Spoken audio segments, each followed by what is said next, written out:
너무 수고하셨어요. 박수. 네. 여러분들은 그 설날에 집이 근처시거나 아니면은 이미 갔다 오셨거나 아니면 내일 가실 것이기 때문에 이곳에서 또 함께 예배를 하게 되셨는데요. 다시 한번 함께 예배하게 돼 너무 감사하고 또 영광이고요. 온라인으로 또 각자의 자리에서 예배하고 계신 저희 청년부 지체들 생각하니까 괜히 가슴이 뭉클해지는데요. 그런 의미에서 여러분들은 혹시 소통이 굉장히 중요하잖아요. 소통. 회사에서도 가정에서도 친구 사이에 소통을 하는데 소통을 할 때 제일 많이 사용하시는 툴이 혹시 어떤 거세요? 뭐 메신저 옛날에 이제 네이트온, 버디버디 이런 것도 있었고요. 요즘은 사내 인트라넷 메신저도 있을 거고요. 아니면 카카오톡, 전화 다양한 것들이 있겠죠. 근데 저는 이제 문득 이 설교를 준비하다가 갑자기 그 장면이 떠올랐어요. 네이트온이나 버디버디 기억나시나요? 아니면 사내 인트라넷 메신저 거기 보면은 자기 이제 상태창을 활성화할 수 있는데요. 로그인을 잘 하고 있으면 이렇게 불이 켜져요. 뭐 얼굴에 스마일이 된다던가. 그리고 이제 부재 중이면 아예 거기 접속 표시가 사라집니다. 그리고 얼굴이 회색으로 변해요. 아니면 옆에 자리 비움 딱 이게 나오거든요. 근데 이게 소통을 하려고 하는데 자리 비움 혹은 부재 중이면 굉장히 답답할 때가 좀 많습니다. 자, 카톡으로 볼까요? 카톡 열심히 보내놓는데 일이 안 없어지는 거예요. 하루, 이틀. 그럼 저희는 생각하게 되죠. 적어도 3시간에 한 번은 카톡을 켜지 않을까? 왜 카톡을 안 읽는 거지? 나를 차단해 놨을까? 여러 생각을 하게 됩니다. 근데 그러다가 일이 없어져요. 하지만 대답은 안 해. 그러면 이게 더 심란해지는 거거든요. 자, 우리 그 업무 담당자가 계속 자리 비움이어서 이제 직접 전화를 걸었어요. 전화를. 누구누구 씨 계신가요? 아, 담당자가 지금 자리를 비워서요. 아, 네네, 꼭꼭 전해주세요. 답이 안 옵니다. 또 다음날 또 연락을 해요. 혹시 연락 주신다고 하셨는데, 아, 죄송해요. 오늘부터 휴가 들어가셨어요. 그러면 이제 그때부터 속이 타들어가기 시작합니다.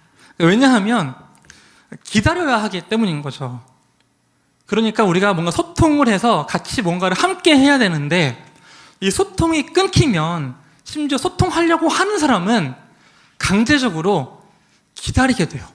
뭐냐면 우리의 관계에 있어서 뭔가를 같이 하려고 하는데 내가 할 수 있는 부분이 사라지는 거예요. 그 사람이 연락을 주기 전까지.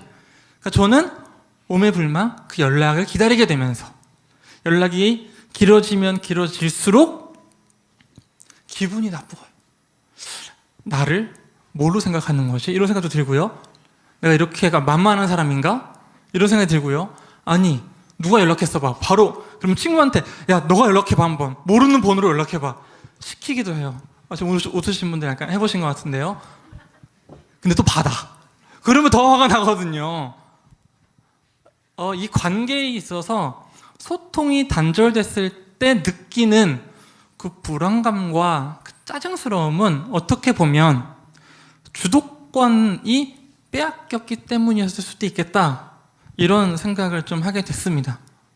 그렇기 때문에 저희가 소통이 끊기면 그 사람에 대한 신뢰도 그리고 그 여러 가지 감정들도 쌓여서 나를 무시한다고까지 생각을 하게 되는 거죠. 자, 오늘 말씀을 들어갈 때 이스라엘 백성들이 하나님을 향해 하나님은 왜 답이 없으십니까? 라고 얘기를 한 것도 수세대가 지난 지금이에요. 무슨 상황이냐면 오늘 이사야서 45장의 배경은 이미 이스라엘이 가장 잘 나가던 그 전성기 찬란한 다윗 왕조가 빛나고 다윗 왕궁이 세워지고 솔로몬에 의해서 성전이 건설되고 그렇게 수세기가 지나고 모든 나라가 멸망하고 그 왕국마저 무너지고 자랑했던 성전도 폐허가 된 그 시점. 근데 심지어 그 시점보다 수세기가 흘렀어요. 뭐냐면 찬란했던 과거를 회상할 수 있는 힘마저도 잃어버린 거예요. 정말 전설 속에 내려오던 이야기가 그 다윗에 대한 이야기인 거예요. 우리 선조들에 대한 이야기인 거예요. 하나님께서 홍해를 가르셨대. 너무나 먼 얘기죠. 다윗 왕이 하나님께 기름 부음 받아서 하나님의 마음이 합한 사람으로서 모든 왕국들을 점령하면서 전쟁에서 이겼대. 우리나라가 그렇게 이스라엘이 하나님의 나라였고 잘 나가던 나라였어. 이 생각을 얘기하면 에이, 거절당했던 시대. 자, 이것을 우리가 포로기라고 부릅니다. 모든 이스라엘 왕국이 멸망했어요. 전성기도 옛 이야기인 거예요. 사진에 빛이 발했습니다. 이런 상황에서 이스라엘 백성들은 끊임없이 생각했을 거예요. 하나님이 우리의 하나님이라면서요. 아니 어쩌면 이런 질문을 제기하는 것조차 힘에 버거워지고 이런 질문을 제기하는 것조차 생각할 수 없을 정도로 너무나 지금의 이 포로의 상황이 익숙해져 있을지 모릅니다. 자, 대입해 볼까요? 저희 나라는 오랜 기간 식민 통치를 당한 적이 있죠. 식민 통치를 만약에 지금까지 당하고 있었다면, 그런 가정을 해본다면 우리는 그 옛날에 대해서 굳이 생각해볼 너무나 자연스러워진 상황이 되지 않았을까요? 당연히 나의 문화로 편안하게 내가 여기고 있지 않았을까요? 자, 말씀을 준비하는데 제가 예전에 캠핑을 갔던 어떤 일화가 떠올랐습니다. 제가 캠핑을 갔는데 옆에 있던 어떤 그 딸 아이, 초등학교 1학년쯤 됐을까요? 그리고 엄마, 실랑이를 벌이고 있었어요. 그러니까 엄마가 너무 얘기를 하다가 아유, 속 좀 그만 속여라. 뱃속에 들어갔을 때가 제일 편했네. 이렇게 얘기를 한 거예요. 그러니까 그 딸 아이가 어머니를 그대로 들이받으면서 얘기하는 게 너 그런 배에 넣어. 이렇게 얘기를 하면서 먹어. 그 아이는 생각했나 봐요. 배에 들어가 있다는 게 마치 그 진짜로 먹어서 들어가는 뱃속에. 그러면서 엄마의 입에 머리를 들이밀면서 먹어 그러면 얘기를 하는 거예요. 자, 딱 한마디만 안 했어요. 왜 나를 낳아서 이렇게 힘들게 하는 거야? 이스라엘 백성들이 딱 하나님께 얘기하고 싶었던 그 느낌, 그 감정이 바로 이런 것 아니었을까요? 하나님 굳이 왜 우리를 선택해서 어쩌고 저쩌고 말씀으로 뭐 흥황하게 하고 구원, 만민의 제사장 이런 굳이 왜 얘기했어요? 이럴 거면? 딱 오늘의 본문이에요.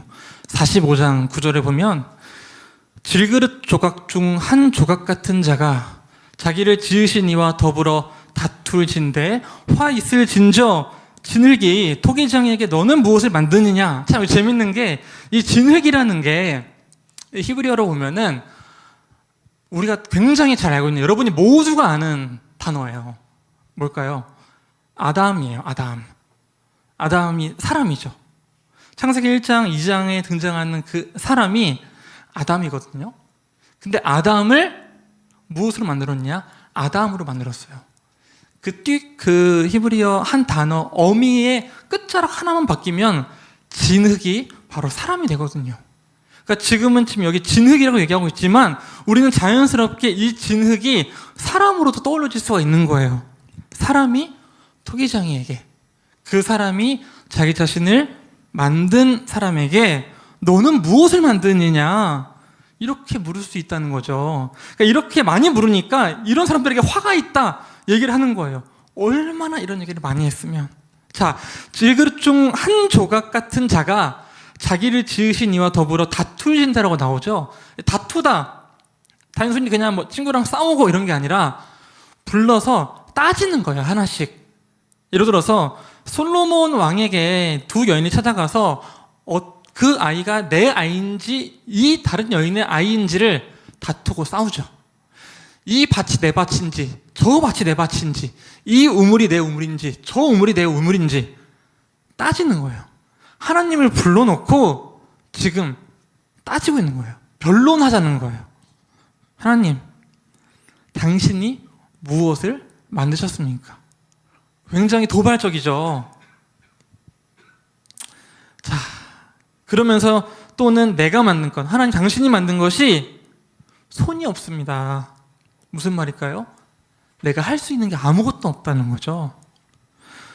45장 10절을 보면요, 딱 정확히 명시적으로 나와요. 무슨 얘기냐? 아버지에게는 무엇을 낳았소 하고 묻고 어머니에게는 무엇을 낳으려고 해산의 수고를 하였소 하고 묻는 자. 화가 있는데, 왜냐하면 너무나 이렇게 많이 물었기 때문인 거죠. 자, 하나님, 이스라엘 백성을 이렇게까지 힘들게 하려면 굳이 왜 하나님의 백성으로 선택을 하셨습니까? 엄마, 나 왜 낳았어? 먹어. 자, 근데 놀라운 거는 이사야서 45장에서 등장하는 이 성경 기자의 답변은 참으로 우리를 당혹스럽게 합니다. 하나님이 어르고 달래고 이제 나타나셔서 얼른 구원할 거야, 내일 구원할 거야, 내가 네 앞에 가겠다 얘기하시기보다는 이렇게 얘기를 하시는 거죠. 오늘 설교의 제목과도 같은데요, 45장 15절입니다. 성경 기자는 그런 하나님, 바로 이런 하나님이라고 이야기합니다. 구원자 이스라엘의 하나님이여, 진실로 주는 스스로 숨어 계시는 하나님이시니이다. 하나님이 지금 스스로 숨어 계신다고 얘기를 하는 거예요. 우리가 알고 있는 하나님은 언제나 자기 앞으로 부르시고 다가가시고 시간을 뚫고 들어오시고 내 마음 가운데 확실한 확증을 주시는 분인데, 지금은 스스로 숨어 계신다고 말씀을 해주세요. 자, 근데 이 진술이 부정적인 진술이 아니라는 거예요. 이스라엘의 대적자들이, 우리의 반대자들이 내가 교회 다닌다고 예수님 믿는다고 하니까, 야, 너가 예수님 믿는다고? 그럼 예수님 지금 뭐 하는데? 너 거를 보면. 이렇게 얘기를 하는 게 아니라는 거죠.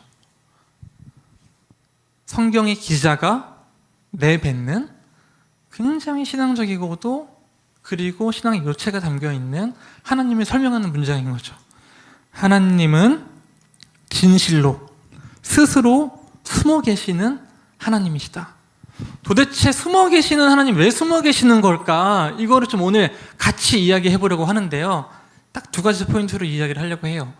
첫 번째로는 스스로 숨어 계시는 하나님이 등장할 때 꼭 붙어 나오는 게 우상이에요. 우상 숭배. 자, 그 다음 거 한번 읽어보는데요. 자, 그러려면 이제 그 우상 숭배가 뭔지 알아야 돼요. 45장 16절부터 먼저 읽어볼게요. 자, 우상을 만드는 자는 부끄러움을 당하며 욕을 받아 다 함께 수욕 중에 들어갈 것이로되. 그러니까 스스로 숨어 계시는 하나님 얘기하고 나서 갑자기 우상에 대한 얘기가 등장해요. 우상 숭배가 뭘까? 그 힌트는 시편 115편에 있는데요, 찾아봤습니다. 4절을 한번 읽어볼게요. 그들의 우상들은 은과 금이요 사람이 손으로 만든 것이라. 자, 무엇이냐면요, 지금 성경이 얘기하고 있는 이 우상의 특성, 우리가 이제 보통 그 신앙적으로 얘기할 때 우상 숭배를 조심하자, 뭐 우상 숭배하지 말자 얘기하잖아요. 그러면서 보통 얘기 많이 하는 게 우리 구정에 가서 절하지 맙시다, 이런 얘기들이 많이 하는데, 성경에서 얘기하고 있는 그 우상 숭배 정확히 뭘까? 그 원리에는 바로 이게 있는 거예요. 우상은 뭘까? 은과 금이요 사람이 손으로 만든 것. 그러니까 우상은 원래 다른 신이 아니에요. 다른 신이 아니고 원래 있는 것이에요. 그냥 은과 금, 사람이 손으로 만든 것. 근데 그 우상은 어떤 특징을 가지고 있느냐? 이어서 읽어볼게요. 5절입니다. 입이 있어도 말하지 못하며, 눈이 있어도 보지 못하고, 귀가 있어도 듣지 못하며, 코가 있어도 냄새 맡지 못하고, 손이 있어도 만지지 못하고, 발이 있어도 걷지 못하고, 목구멍이 있어도 작은 소리도 조차 못 내는, 그런 의미에서 마지막으로 우상들을 만드는 자들과 그것을 의지하는 자들이 다 그와 같으리로다. 우상은 다른 신, 이방 신이 아니라 사실은 이미 우리 앞에 놓여져 있는 많은 것들이고, 우리가 손으로 만들어내는 것인데 중요한 것은 여기 나와 있는 것처럼 그것에 의지를 한다는 거죠. 참 도대체 이게 어떻게 연결이 되는가? 우상은 자 여러분 은과 금이 문제입니까? 우리가 뭔가를 만드는 게 문제예요? 자 그러면 돈은 일만하게 뿌리죠. 그럼 돈이 문제입니까? 돈을 피해야 되나요? 자 돈을 만든 건 우리잖아요. 그럼 도대체 그러면은 누군가는 아들이, 딸이, 그리고 여자친구가, 애인이 우상이 될 수 있다고 해요. 그럼 여자친구 그 자체가 문제입니까? 백화점이 문제예요? 에르메스가 문제입니까? 명품이 문제?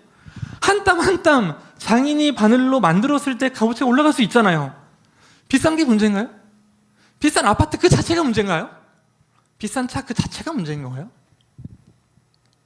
중요한 것은 하나님이 보이지 않을 때 우리가 하나님 대신 눈에 보이는 것을 하나님처럼 삼으려고 하는 그 순간, 그 시점이 문제인 것이죠.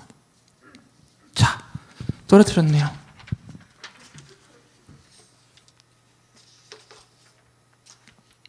그러니까요,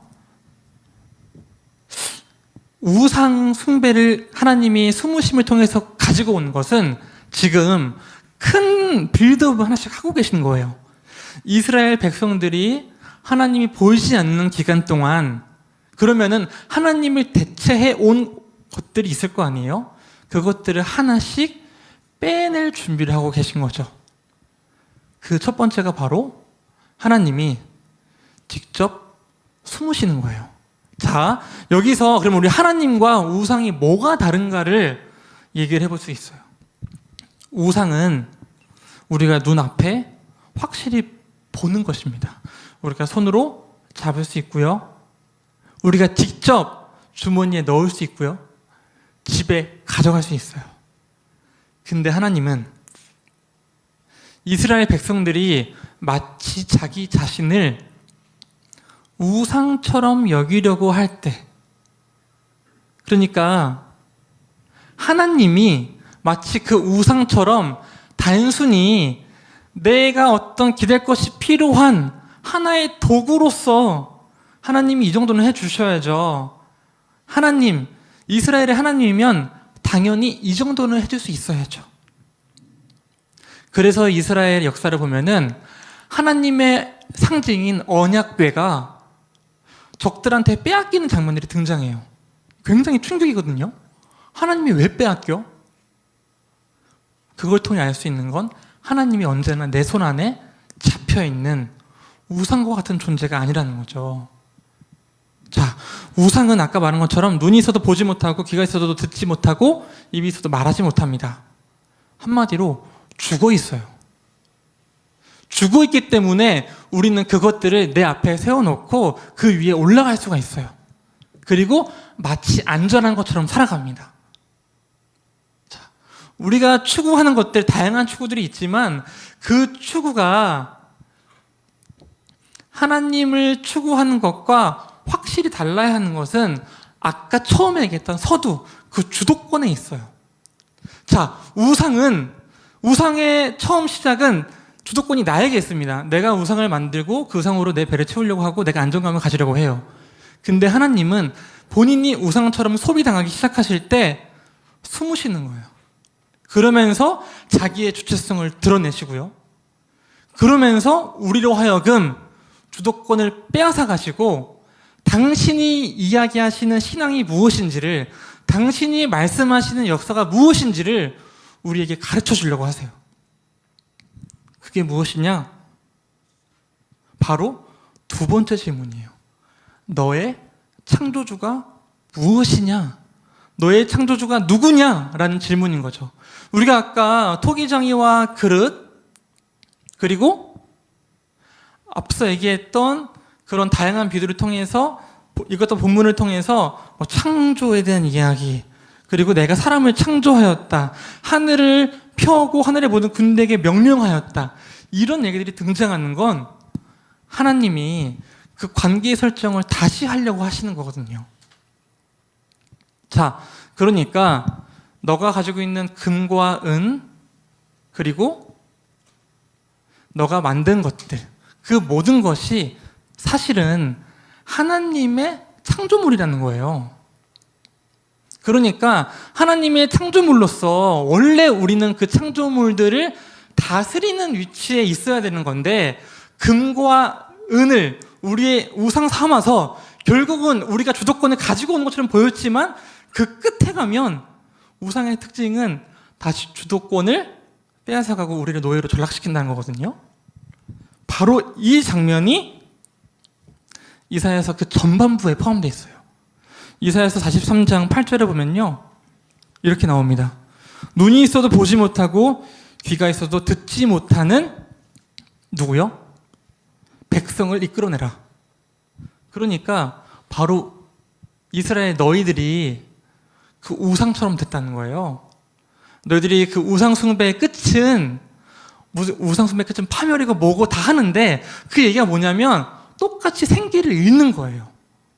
하나님이 만들어주시고 우리가 무언가를 다스려가고 그 금과 은을 통해서 우리들이 만들 수 있는 그 아름다운 것들을 이제는 빼앗겨서 우리가 그것들의 노예로 전락돼서 그것 없이는 살 수 없는, 끊임없는 그 갈급함과 목마름으로 힘들어하는 존재가 되었다고 하는 거죠. 하나님은 그래서 다시금 이야기하는 거예요. 너의 창조주가 누구냐? 15절에 보면은 진실로 주는 스스로 숨어 계시는 하나님이시다 라고 얘기를 하는데요, 그 앞부분에 구원자 이스라엘의 하나님이라고 이야기를 합니다. 하나님은 구원자 이스라엘의 하나님이신 거예요. 근데 구원하는 이스라엘의 하나님이 왜 숨냐는 거죠. 구원하시려면은 열심히 일하고 열심히 임하셔서 강력하게 뒤집어 놓으셔야 되는데, 끊임없이 숨어 가시는, 뭐냐면 그 우상과의 차별점을 통해서 우리의 인생에 한 방을 때려주시는 거예요. 잘 가고 있던 그 길에 하나님이 숨으심으로써 우리에게 당혹감을 주시는 거예요. 뭔가가 없어져서 갑자기 불안해지는 그 상황, 원래 가만히 있었던, 원래 언제나 있을 줄 알았던 그 언약궤가 빼앗기는 상황, 당황스러워지는 거죠. 그때 우리는 생각하게 되는 거죠. 우리 하나님은 어떤 분이시냐? 이 질문을 던지게 되고 하나님은 그때 등장하셔서 다시금 이야기해 주시는 거죠. 너희 그 진흙을 만든 것이 바로 나다. 자, 이사야서 45장 20절을 보면요, 바로 그 다음 구절인데요, 그래서 바로 이런 부분이 등장합니다. 열방 중에서 피난한 자들아, 너희는 모여 오라. 함께 가까이 나아오라. 나무 우상을 가지고 다니며 구원하지 못하는 신에게 기도하는 자들은 무지한 자들이니라. 숨어 계시는 하나님은 언제나 두 가지 사이드에서 우리에게 끊임없이 말씀하십니다. 우리의 창조주는 지금 누구인지를 본인이 숨으심으로써 질문하시는 거고요, 우리의 창조주가 누구인지 질문했을 때 하나님은 창조에 대한 이야기를 통해서 다시금 상기시켜주는 거예요. 원래 너희가 그것들 위에 서 있어야 되는 존재라고, 끌려다니면 안 된다고. 그 우상들은 사실 그 멋진 신도 아니고 대단한 신도 아니고 하나님이 다 만드신 것들, 원래는 우리가 다스리고 그 안에서 즐거움을 가지고 아름답게 이뤄갈 것들인데 그것들의 노예로 되어 있는 상황이라고. 자, 하나님이 숨어 계시는 이유는 그런 의미에서 결국 딱 한 가지입니다. 하나님이 우리와의 관계 속에서 확실한 주도권을 찾아오시고, 그리고 우리에게 신앙이 무엇인지를 보여주시는 건데요, 그런 의미에서 신앙은 우리가 하나님께 무언가를 당당하게 언제나 있었던 것처럼 자연스럽게 우상처럼 내가 노력한 만큼 주머니에 넣으려고 하는 그런 것이 아니라 하나님의 주권에 의해서, 하나님의 입장에서, 하나님의 언약 안에서 이루어진다는 거죠. 근데 답답한 게 한 가지예요. 자, 알겠는데 지금 포로기의 상황이잖아요. 이거 어떻게 해결해 주실 건데요? 우리는 지금 우리의 삶이 도저히 새로운 희망과 소명을 발견하기 어려운 이 상황에서 이 스스로 숨어 계시는 하나님은 이스라엘 백성들에게 어떤 의미가 될 수 있는데요? 자, 사실 제가 이 구정에 이렇게 조금 재미없는 좀 지루한 본문을 고른 이유가 있습니다. 제가 이제 지지난주 한 2주 전쯤에 이제 아기를 낳았는데요. 아니, 아기는 저희 아내가 낳았죠. 근데 이제 낳아주셔서 데리고 계시다가 산후조리원에 계시다가 이제 그저께 금요일에 임하셨어요. 집으로. 금요일에 집으로 임하셨는데 그런 얘기를 하는 거예요. 갑자기 그 아기를 데리고 병원과 조리원을 나오는 그 상황이 어땠는지를. 그러면서 그때 같이 봤던 영화가 하나 있는데 그 얘기를 해주더라고요. 소울소퍼란 영화가 하나 있는데요. 그 소울소퍼 영화 보면은 내용이 이래요. 10대의 어떤 그 소녀가 서핑을 굉장히 좋아하고 잘하는 소녀인데 어느 날 부모님이랑 같이 서핑을 갔다가 한쪽 팔이 상어한테 잡아먹혀요. 그래서 팔을 잃어요. 근데 싫어하거든요. 근데 결국 끝내는 그 소녀가 장성에서 그런 그 서핑 챔피언이 돼요. 무슨 세계 무슨 챔피언이 되는데, 근데 그 팔 잘린 소녀를 차에 태우고 부모님들이 집으로 갈 거 아니에요. 그 집으로 가는데 딱 그 얘기를 하더라고요. 아내가 너무 우니까 남편이 그런 얘기를 하는 거예요. 여보, 예전에 기억나? 얘 처음 나와서 병원에서 집으로 데려가던 날, 그날 너무 막막하지 않았어?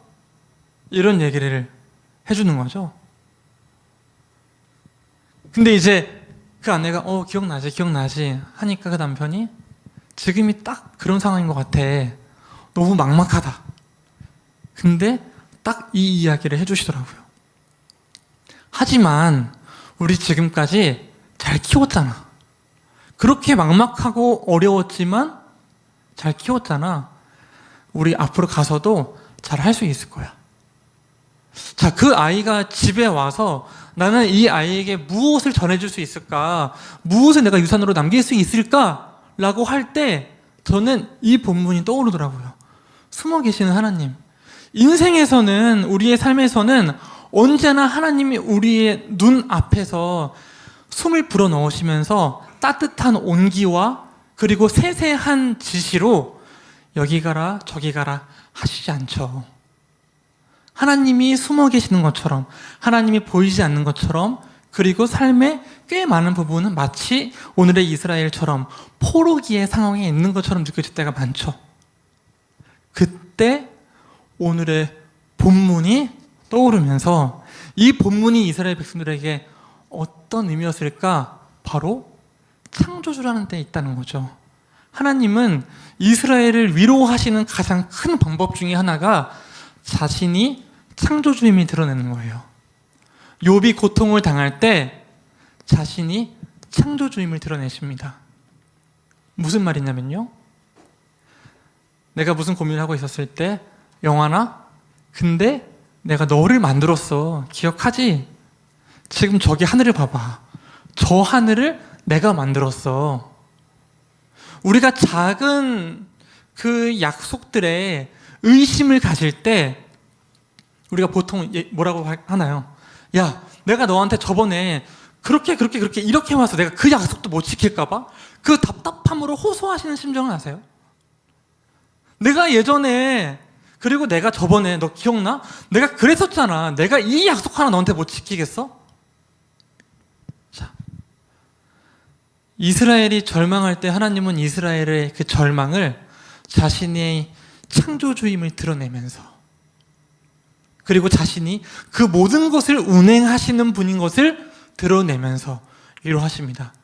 우리는 정확히 하나님의 뜻이 무엇인지, 하나님이 왜 숨으셨는지 그 이유를 알지 못하지만 한 가지 확실하게 잡고 갈 것은 하나님이 그 모든 것을 만드신 분이시라는 것.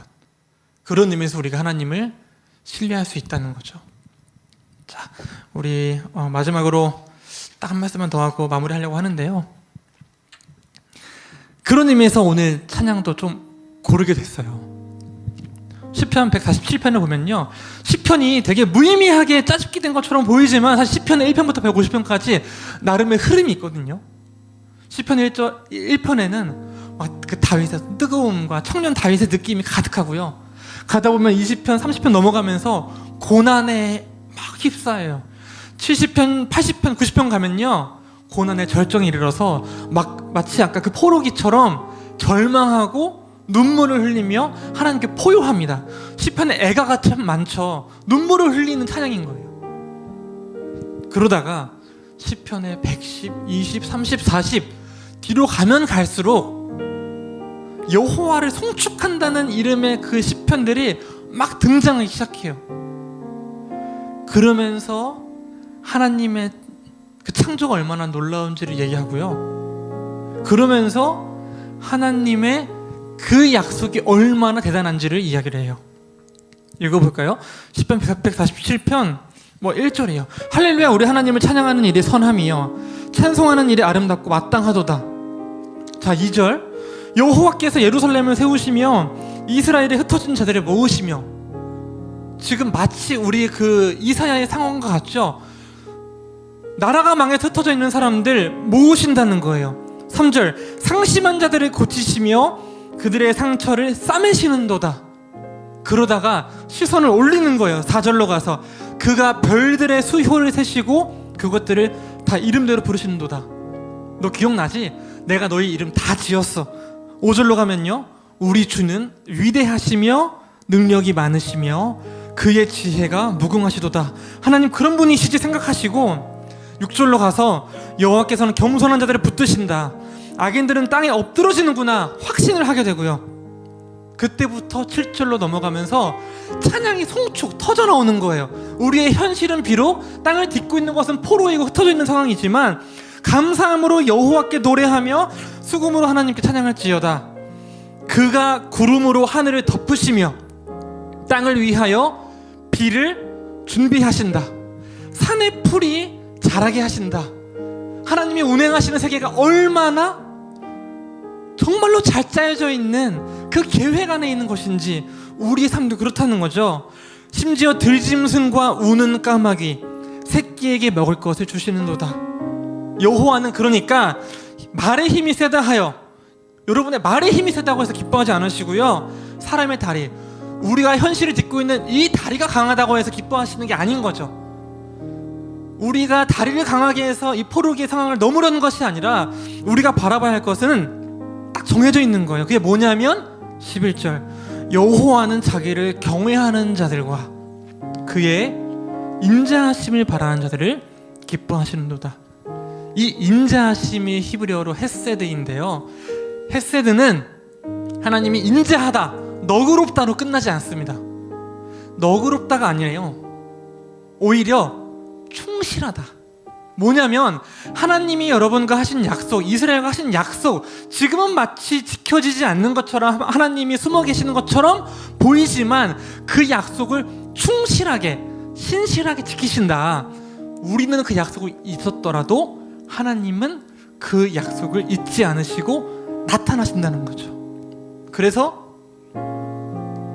종교개혁자 마틴 루터는 숨어 계시는 하나님에 대해서, 이 고난에 대해서 쭉 이야기하다가 마지막에 이르러 그 숨어 계신 하나님이 우리 그리스도로 이 땅에 나타나셨다라고 정점을 찍습니다. 그런 의미에서 함께 찬양하려고 하는데요, 시편 147편을 가사로 해서 만든 찬양입니다. 하나님이 숨어 계시는 것처럼 느껴질 때, 마치 하나님께서 아무 말씀도 하지 않는 것처럼 느껴질 때, 여러분 고개를 드셔서 하늘을 바라보시고 내려오는 눈을 바라보시고 비를 바라보시고 황수일 공원 가셔서 흐르는 천을 바라보시고요, 나뭇잎이 떨어진 것을 바라보세요. 3월이면 그 나뭇잎이 다시 돋아나겠죠. 하나님은 그처럼 충실하고 신실하게 하시게 우리와의 약속을 기억하고 계시고 여러분들의 삶을 이끌어 가실 것입니다. 우리 함께 비준비하시니 찬양하시겠습니다.